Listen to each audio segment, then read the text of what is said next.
નમસ્કાર મિત્રો, સ્વાગત છે તમારું આજના એક નવા વિડીયોની અંદર। તો મિત્રો, આજના વિડીયોની અંદર આપણે ખેડૂતો માટે ખાસ અગત્યના સમાચાર, દરેક લોકોને 36,000ની સહાય, ખેડૂતોને 9,000ની સહાય અને મિત્રો 2026ની સર્વશ્રેષ્ઠ યોજના વિશે આજના વિડીયોની અંદર વાત કરીશું। તો મિત્રો, વિડીયોમાં છેલ્લે સુધી બન્યા રહેજો અને મિત્રો, જો તમને વિડીયો પસંદ આવે તો વિડીયોને લાઈક કરી ચેનલને જરૂરથી સબસ્ક્રાઇબ કરી દેજો। તો મિત્રો, ચાલો વિડીયોની શરૂઆત કરીએ। તો મિત્રો, આજના સૌપ્રથમ સમાચારની અંદર જોઈએ તો મિત્રો, આજે ગુજરાતના ખેડૂતો માટે ખાસ અગત્યના સમાચાર સામે આવ્યા છે। મિત્રો, સરકાર ખેડૂતોને આર્થિક અને સામાજિક વિકાસ માટે ઘણી બધી યોજનાઓ ચલાવે છે। મિત્રો, તેમાંની એક યોજના છે પીએમ કિસાન માનધન યોજના અને મિત્રો, જે ખેડૂતોને વૃદ્ધાવસ્થામાં કામ લાગે છે। મિત્રો, આની અંદર મહિને 3,000નું પેન્શન મળે છે, એટલે કે મિત્રો વર્ષના તમને 36,000 રૂપિયાની ઇન્કમ થાય છે।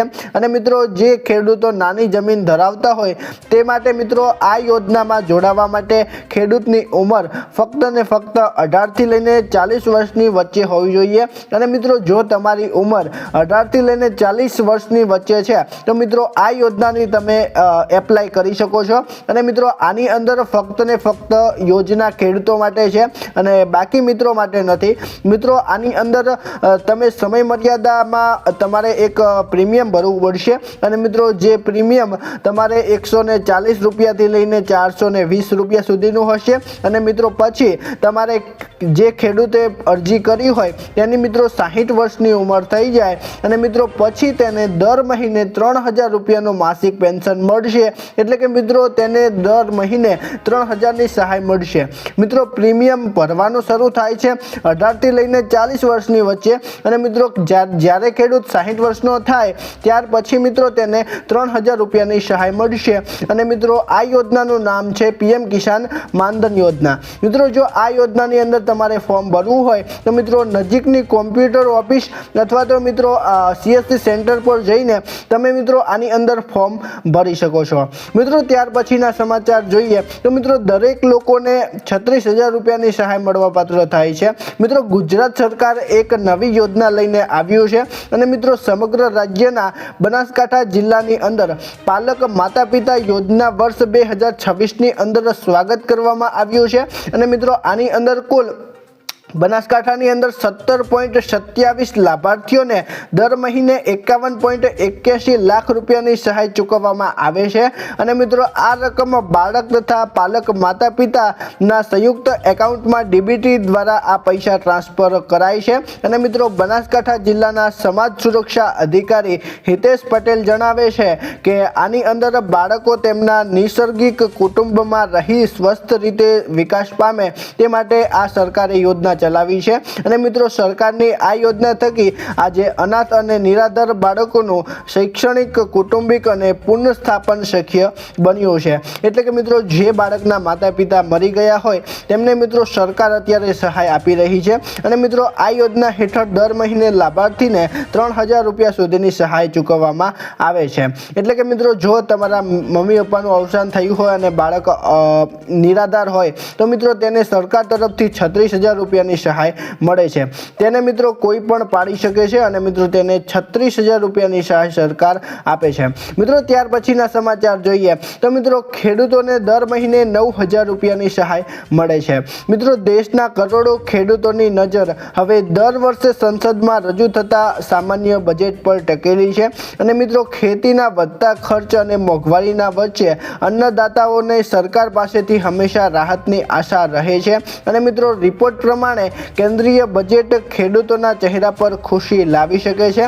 અને મિત્રો, ચર્ચાનું બજાર અત્યારે ગરમ છે અને મિત્રો કેન્દ્ર સરકાર પાસેથી સૌથી મહત્વકાંક્ષી યોજનામાંથી એક પ્રધાનમંત્રી કિસાન સન્માન નિધિ યોજનાની અંદર મોટી અપડેટ આવી છે।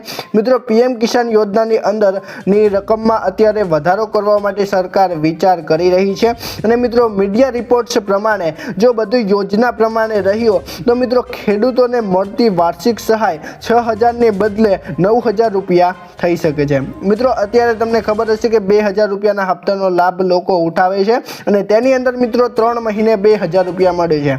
અને મિત્રો હવે સરકારે જાહેરાત કરી છે કે 2026ની અંદર તે સહાયને 9000 રૂપિયા સુધી વધારે। મિત્રો ત્યાર પછીના સમાચાર જોઈએ તો મિત્રો દેશની સર્વશ્રેષ્ઠ યોજના એક યોજના બની છે અને મિત્રો તે યોજનાની માહિતી મેળવીએ આપણે।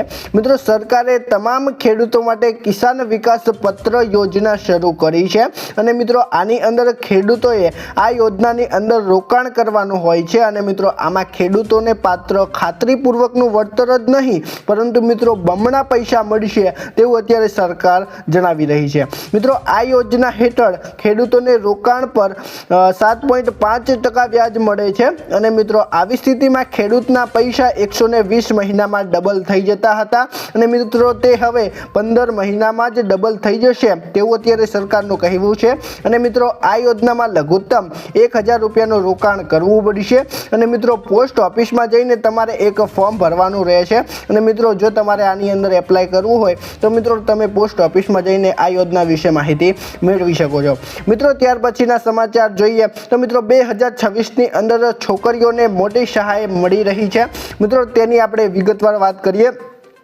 મિત્રો જો કોઈ પરિવારની દીકરી મેડિકલ ક્ષેત્રમાં અભ્યાસ કરી રહી હોય અને મિત્રો તો આ સમાચાર તેના માટે ખૂબ જ અગત્યના છે। મિત્રો રાજ્ય સરકાર દ્વારા મેડિકલ અભ્યાસ કરતી કન્યાઓને નાણાકીય સહાય આપતી યોજના માટે એક અમલી બનાવવામાં આવી છે અને મિત્રો આ યોજનાથી અત્યાર સુધી 27,000થી પણ વધુ વિદ્યાર્થીનીઓને મોટો લાભ મળ્યો છે અને મિત્રો શિક્ષણના ખર્ચના ભાર ઘટાડવાના આ મુખ્ય ઉદ્દેશ છે અને મિત્રો મેડિકલ અભ્યાસ સામાન્ય રીતે દરેક લોકો માટે મોંઘો માનવામાં આવે છે અને મિત્રો ઘણીવાર ગરીબ તથા મધ્યમ વર્ગના પરિવારો માટે આ અભ્યાસ કરવો મુશ્કેલ બની જાય છે અને મિત્રો આવી સ્થિતિમાં રાજ્ય સરકારની સહાય યોજના એક મહત્વપૂર્ણ સાબિત થઈ છે। મિત્રો આ યોજનાઓ તમામ પાત્ર વર્ગની કન્યાઓને શિક્ષણ ચાલુ રાખવા માટે મદદરૂપ બની છે અને મિત્રો પરિણામે મેડિકલ ક્ષેત્રમાં દીકરીની સંખ્યા અત્યારે વધે તે અત્યારે સરકારના પ્રયાસો છે। મિત્રો અત્યારે જે પણ મેડિકલ ક્ષેત્રની અંદર સ્ત્રીઓ ભણી રહી હોય તેમને મિત્રો 27,000થી પણ વધુની સહાય મળે છે। મિત્રો જો તમે વિદેશ જવા માંગતા હોય તો પણ મિત્રો તમને આનીથી પણ વધારે સહાય મળે છે તે મિત્રો વેબસાઇટ પર જઈને તમે ચેક કરી શકો છો। મિત્રો ત્યાર પછીના સમાચાર જોઈએ તો મિત્રો 2026ના બજેટને લઈને એક મહત્વના સમાચાર સામે આવ્યા છે। મિત્રો ફેબ્રુઆરીના મિત્રો આપણું બજેટ ફેબ્રુઆરીની અંદર રજૂ થાય તેવી શક્યતા છે અને મિત્રો સૂત્રોના જણાવ્યા અનુસાર સંસદની અંદર બજેટ સત્ર અત્યારે રજૂ કરવાની તારીખ પણ આવી ગઈ છે અને મિત્રો આ નિર્ણય બુધવારે યોજનારી કેબિનેટ બેઠકમાં પણ લેવામાં આવ્યો છે અને મિત્રો અહેવાલો મુજબ બજેટ સત્ર 28 જાન્યુઆરીથી શરૂ થઈ શકે છે અને મિત્રો નાણાં મંત્રાલયે બજેટ સંબંધિત તૈયારીઓ સંપૂર્ણપણે કરી દીધી છે અને મિત્રો તારીખોમાં અંતિમ સ્વરૂપે આપવાની પ્રક્રિયાઓ પણ અત્યારે ચાલુ છે અને મિત્રો દર વર્ષની જેમ આ વર્ષે પણ દેશની કેન્દ્રીય બજેટની આતુરતાથી રાહ જોઈ રહેલા લોકો માટે ખૂબ જ સારા સમાચાર છે। મિત્રો આ વખતે બજેટની તારીખને મૂંઝવણ ન રહે તે માટે એક સરકાર દ્વારા જાહેરાત કરવામાં આવી છે। મિત્રો બજેટ 1 ફેબ્રુઆરીના રોજ એટલે કે રવિવારે રજૂ થાય છે અને મિત્રો સામાન્ય રીતે સરકારી કચેરીઓના રજાના દિવસે જ બજેટ રજૂ કરવામાં આવે છે અને મિત્રો આવી સ્થિતિમાં સવાલો એ ઊભા થાય છે કે શું સરકાર રવિવારે બજેટ રજૂ કરશે તો પછી તારીખોમાં ફેરફાર કરશે। મિત્રો અત્યારે બજેટની અંદર કોઈ પણ તારીખ લંબાવવામાં કે ફેરવવામાં આવી। મિત્રો આ હતા આજના મહત્વપૂર્ણ સમાચાર। તો મિત્રો દરેક લોકો માટે સમાચાર ઉપયોગી સાબિત થયા હશે। તો મિત્રો જો તમને આજનો વિડીયો પસંદ આવ્યો હોય તો વિડીયોને લાઈક કરી ચેનલને જરૂરથી સબસ્ક્રાઈબ કરી દેજો। તો મિત્રો ચાલો હું મળું છું એક નવા વિડીયો સાથે, ત્યાં સુધી અમને રજા આપજો। ધન્યવાદ।